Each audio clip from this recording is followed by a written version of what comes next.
In today's video, I'm going to teach you how to add snippets in Shopify 2025 step-by-step tutorial. Snippets are small, reusable pieces of liquid, HTML, or JavaScript that help you keep your theme clean and consistent. They're perfect for elements you want to repeat across multiple templates like badges, promo banners, or custom widgets. I'll guide you through creating a snippet file in your theme so you can start organizing your code the right way. First, head to your Shopify admin. Once you're in, look to the left-hand menu and open Online Store. This is where all your theme settings live.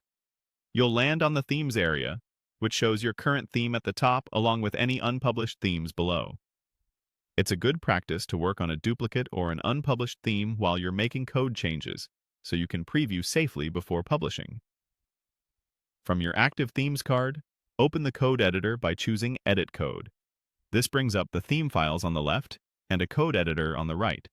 You'll see folders like Layout, Templates, Sections, Assets, and Snippets. The Snippets folder is where we're going to create our new file. Open the Snippets folder. Then, add a new snippet. You'll be prompted to name it. Use a clear descriptive name with lowercase letters and hyphens only. Something like promo banner, icon star, or card upsell. Good naming helps you and your team find and reuse the snippet later.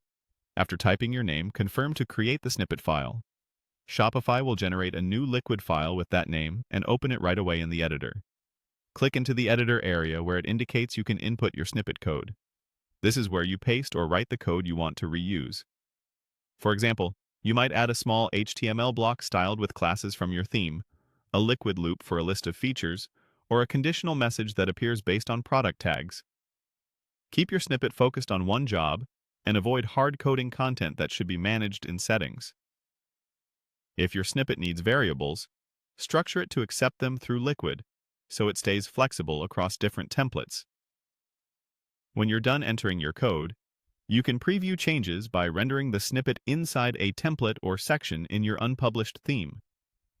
If something doesn't look right, come back to this snippet file and adjust. Small incremental edits make debugging much easier. That's it. You've created a reusable Shopify snippet the right way. This approach keeps your theme maintainable, speeds up development, and makes